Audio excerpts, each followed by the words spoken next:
Love isn't something we find, it's something we build. And relationships at their core are not about perfection.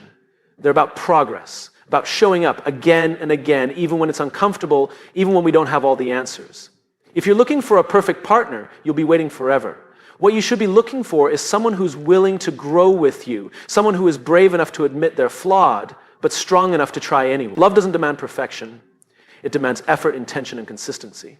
You see, relationships aren't made in the grand gestures. They're built in the everyday moments, the small acts of kindness. And at the times you listen even when you're tired, the times you hold someone's hand, not because everything is fine, but because everything is not, and you want them to know you're still there. We often believe we should be with someone who completes us. That's a myth. The truth is we should be complete on our own. A healthy relationship is not two halves making a whole, it's two wholes creating something even greater together. When two strong individuals come together, not to fix each other, but to support each other's evolution, that's when love becomes extraordinary. And let's talk about vulnerability. Because love without vulnerability is just performance. Real connection happens when we have the courage to show who we truly are. When we say, this is me, unfiltered, and the other person doesn't walk away, in that moment, love becomes a place of safety instead of a place of judgment. The truth is, the most successful relationships aren't between people who never argue. They're between people who know how to argue with respect, who can disagree without demeaning, who know that conflict isn't the enemy, connection is. And communication, honest and open communication, is how we bridge that gap. The best advice, choose someone not just for how they make you feel in the good times, but for how they treat you when things get tough. Love that lasts is love that can weather storms, not just bask in sunshine. We are not meant to fix people. We are meant to inspire them, walk beside them, and cheer them on as they do the work themselves. And in return, we must be willing to grow too. Because love is not a destination you arrive at, it's a journey you commit to every day. So if you want a great relationship, stop asking what the other person brings to the table and start asking what you are willing to bring, to give, to nurture. The love you want isn't found, it's created, it's protected, it's practiced. Love isn't found, it's built through consistency, presence, and effort. This is the truth most people overlook while chasing the spark, the fairy tale, the instant connection that promises to erase all past heartbreaks. But the reality is, love that endures is not born from intensity, it's born from intention. We often glamorize the moment our eyes first meet someone else's across a room. But what really matters is what happens after. What happens when the excitement fades, when the days get hard, and when being present requires more energy than we feel we have? Consistency isn't about grand romantic gestures. It's about showing up every single day. It's in the messages that say, I'm thinking of you, the daily check-ins that might seem small but communicate something much deeper. I'm here, I'm invested, and I care. It's being the person who doesn't just make promises but follows through. Because love grows in the spaces where trust is earned, not demanded. And trust is the byproduct of consistency. When someone knows they can count on you, not just in the good moments, but especially in the challenging ones, that's where real intimacy begins. Presence is more than just being physically near someone. It's about being emotionally available. We can sit beside someone on the couch and still feel like they're a million miles away. Real presence means putting the phone down. It means making eye contact. It means listening, not just to respond, but to understand. It's asking, how is your day? And caring enough to hear the answer. Even if you're tired, even if you had a rough day yourself, being present requires effort because it demands your full self. Your attention, your empathy, your patience. Effort is the quiet fuel that keeps love alive. It's not always glamorous. Sometimes it means doing the dishes when it's not your turn. Sometimes it means apologizing first, even when you don't feel like you were the only one at fault. Sometimes it means staying up late to have the hard conversation instead of brushing it under the rug. Effort shows up in sacrifice, in compromise, in choosing to love even when it's not easy. Because real love isn't always easy, but it's always worth it. Too often we wait for feelings to drive our actions. We wait to feel in love before we act lovingly. But the truth is, the actions come first. You act in love, and over time, love grows. It deepens, it evolves. Feelings can be fleeting, but choices shape reality. And every day you have a choice to be consistent, to be present, to put in the effort or not. Those choices compound. They create either closeness or distance, connection or disconnect. Love is not a passive experience. It requires you to participate fully, not just when it's fun, not just when it feels good, but even when you're exhausted, frustrated, or scared. Love is a commitment to keep showing up, to keep choosing the person, to keep believing in the connection, even when doubt tries to creep in. We're taught to believe that love should feel effortless. But the truth is, anything meaningful in life requires work. A thriving relationship is no different. The couples who stay together through decades don't just have great chemistry, they have discipline, compassion, and resilience. They've had hundreds of conversations they didn't want to have. They've chosen to see the best in each other when it would have been easier to walk away. They've rebuilt trust, rekindled connection, and recommitted again and again. So if you're looking for a love that lasts, stop searching for the perfect feeling. Start building the habits. Be consistent. Be present. Put in the effort. That's where real love lives, not in chance, but in choice. The strongest relationships are made of two complete individuals, not two halves. This idea challenges a deeply rooted belief that someone else is meant to complete us, as if we are broken or lacking on our own. It's a romantic notion, often repeated in movies and songs, but in reality it places a dangerous expectation on relationships. When we believe another person is supposed to complete us, we put the responsibility for our happiness, our self-worth, and our emotional balance in someone else's hands. That's not love. That's dependency. Being whole doesn't mean you're perfect. It doesn't mean you have everything figured out. It simply means you are aware of who you are. You've taken the time to understand your values, your boundaries, your wounds, and your strengths. You know how to be alone without falling apart. And you've done the work to find peace within yourself. From that place of self-awareness and self-acceptance, you're able to show up in a relationship not as someone desperate to be fixed, but as someone willing to share their life honestly and openly. When two complete people come together, the relationship becomes a place of growth, not survival. It's a space where each person can thrive as individuals and as a couple. You're not clinging to the other person to fill a void. Instead, you're supporting each other's journey, cheering each other on, and challenging each other to become better. That kind of partnership is rooted in mutual respect, not need. And it allows both people to bring their full selves to the table. On the other hand, when a relationship is built on the idea of being completed by someone else, it often leads to imbalance. One person becomes the fixer, the savior, the emotional caretaker. The other becomes dependent, fearful of being alone, and unwilling to face their own internal work. This creates an unhealthy dynamic where love is no longer about connection.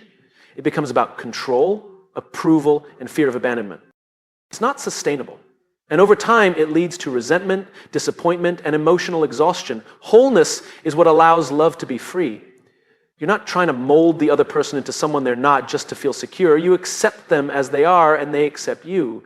From there, love becomes a conscious choice, not a crutch. You stay because you want to, not because you're afraid not to. And that's powerful. When both people in a relationship take responsibility for their own happiness and healing, the relationship itself becomes something far greater than either person could be on their own. It becomes a space of empowerment.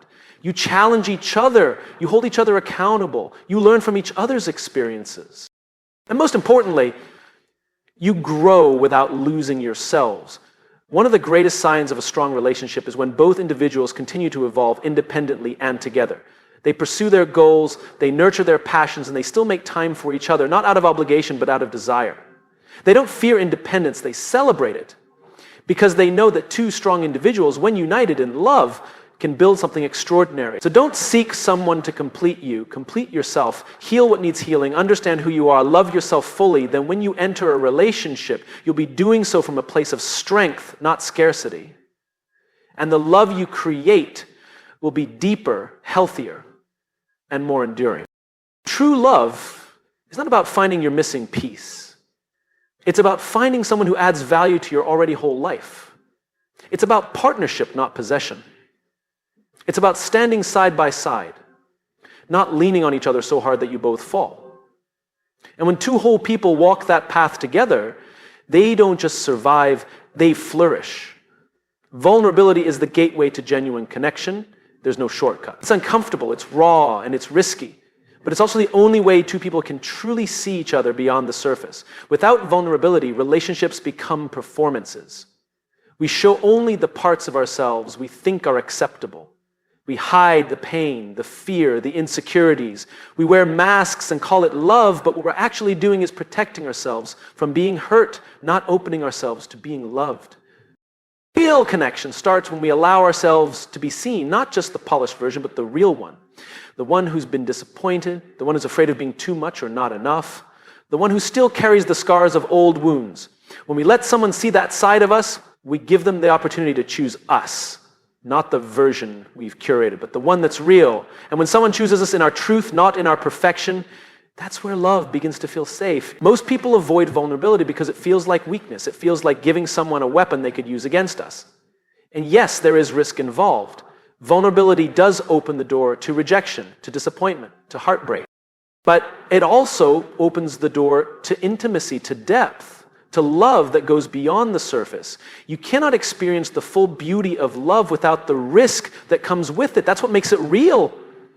Connection isn't built on constant agreement or perfection. It's built on truth. When you can sit across from someone and say, I'm scared, or I don't know what I'm doing, or I've been hurt before and I'm still healing, and they respond with empathy instead of judgment, you begin to create something unshakable. You create trust. You create safety. You build a relationship that doesn't just survive in the good times, but endures through the hard ones. So many people go into relationships trying to impress. They want to be liked, to be admired, to be chosen. But the goal isn't to be impressive, it's to be known. Because being impressive gets you attention, but being vulnerable gets you love. And love is what we're really after. Not admiration from afar, but connection up close. It takes courage to let someone see you cry, to admit that you're not okay, to ask for what you need without being sure you'll get it. It's easier to pretend, to put up walls, to act like nothing affects you, but walls keep out the pain and the love. When you armor up to avoid being hurt, you also prevent yourself from being loved in the ways you truly desire. And it goes both ways. If you want deep connection, you also have to be a safe place for someone else's vulnerability. You have to listen without fixing. You have to hold space without trying to change them. You have to resist the urge to judge or retreat when someone shows you their unfiltered self. Because that's when it matters most.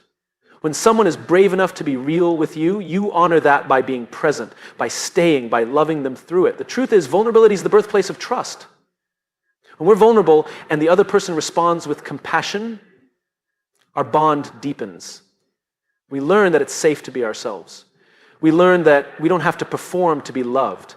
And that kind of love, raw, honest, messy, is the most freeing thing in the world. So no, there's no shortcut. You can't hack intimacy. You have to walk through the discomfort, you have to take the risk, but when you do, you find something worth every ounce of the courage it took to get there. You find connection that's real. You find love that lasts. You find someone who sees you and chooses you anyway. Healthy conflict is necessary. It's not about avoiding fights, but fighting fair. In fact, the absence of conflict in a relationship isn't a sign of harmony. It's often a sign that someone is holding back, that someone is swallowing their truth, avoiding discomfort, or prioritizing peace over honesty. And when that happens, resentment begins to build. What we don't say eventually finds a way to surface, often in ways that are more damaging than if we had just addressed it in the first place. Conflict is inevitable because relationships are made up of two different people with different perspectives, experiences, and expectations. The goal is not to eliminate disagreements, but to learn how to navigate them in a way that strengthens the connection rather than weakens it. When handled well, conflict becomes an opportunity to grow, to understand each other better, and to create deeper trust. It's not the presence of arguments that breaks a relationship, it's the absence of respect during those arguments that causes real harm. Fighting fair means you're not trying to win, you're trying to understand. You're not out to score points or make your partner feel small. You're not keeping a record of every past mistake to weaponize in the heat of the moment. Instead, you're approaching the disagreement with a mindset that you're on the same team. The problem is the problem, not the other person. This mindset shifts the energy of the conversation from attack and defense to resolution and understanding.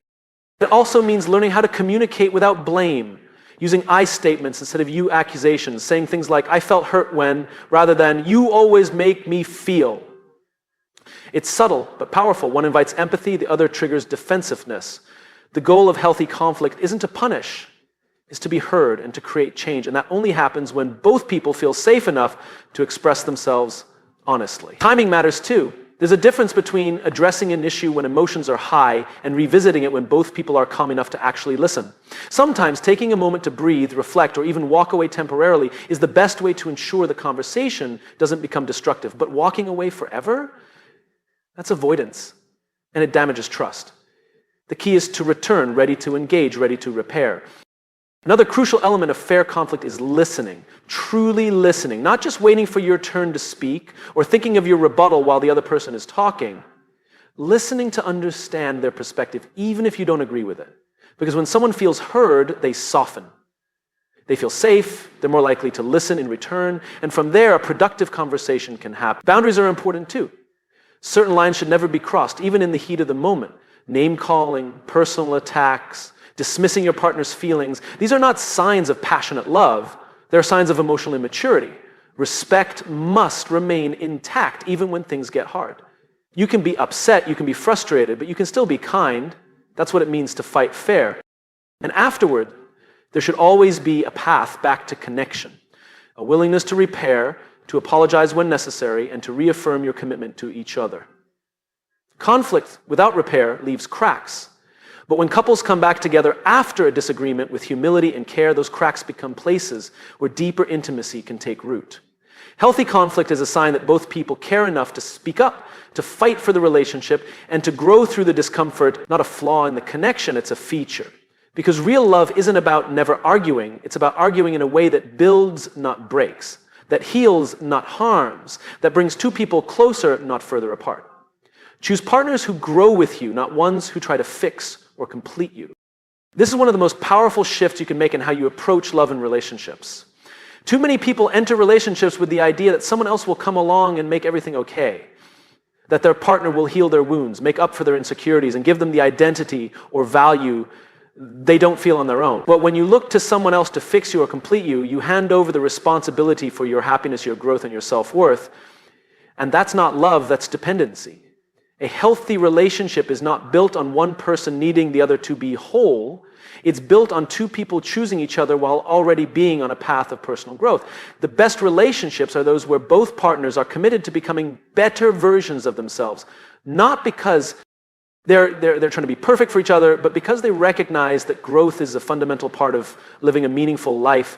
They support each other, encourage each other, and challenge each other, not by pointing out flaws with the intent to fix, but by holding up a mirror and saying, I see you, and I believe in what you're capable of. When you're with someone who tries to fix you, even if their intentions seem loving, it sends a subtle message that who you are right now isn't enough, that something is broken and they are the solution, but you are not a problem to be solved, you are a person to be understood. Real connection comes from being accepted, not evaluated.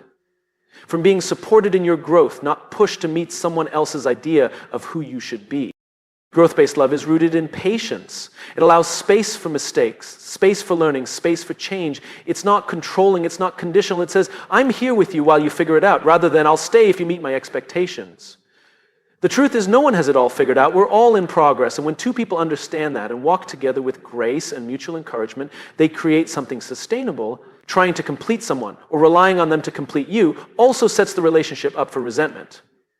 If your happiness depends on them always showing up perfectly, you'll feel disappointed often. If their identity becomes wrapped up in making you feel whole, they'll start to lose themselves.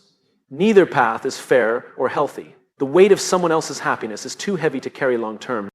That pressure doesn't create intimacy. It creates distance. The right partner doesn't come in with a solution. They come in with presence. They don't try to control your evolution. They walk alongside it. They ask questions that make you think. They cheer for your progress. They tell you when you're limiting yourself. And most importantly, they do the same for themselves. They invest in their own growth, not just for the relationship, but because they know that who they are becoming matters. Being in a relationship with someone who's growing alongside you is empowering. It turns love into a partnership, a shared journey. You're not dragging someone or being dragged. You're not fixing each other. You're learning, evolving, and building something real. And in that space, love thrives. So don't settle for someone who just wants to mold you into their vision. Be with someone who sees your potential, respects your process, and invests in becoming better with you. That kind of love doesn't make you feel small or broken. It makes you feel seen, supported, and deeply valued. Not because they complete you, but because they complement your path and you complement theirs. That's what real partnership looks like. Love is a daily practice, not a one-time decision. Show up every day. Choosing someone once is easy. Making that same choice day after day, especially when things aren't convenient or romantic or exciting, is where real love lives. It's not about grand gestures or perfect moments. It's about presence, consistency, effort, the kind that shows up in the small, often unnoticed ways. In the way you listen, the way you apologize, the way you support without being asked. Love is built in the everyday choices, not just the big declarations. Many people think love is a feeling that just happens to us, that once we fall in love, the rest will take care of itself. But love isn't something that maintains itself. It's not self-sustaining. It requires intention. It requires two people waking up each day and deciding, I'm going to love you today. Even when they're tired, even when they're stressed, even when they're not feeling their best, especially then, showing up every day doesn't mean you're perfect. It doesn't mean you always get it right. It means you stay engaged. You pay attention. You notice what your partner needs even when they don't say it out loud. You take responsibility for your part of the relationship.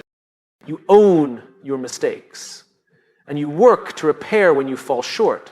It's about being emotionally available, not just physically present. Because love without emotional presence is just routine. It's a partnership in name, but not in spirit. Daily love looks like checking in, even on the busiest days. It looks like choosing curiosity over criticism. It's remembering the little things that matter to them and making the effort to show you care. It's being their safe place when the world feels too heavy. It's laughing together, crying together, growing together.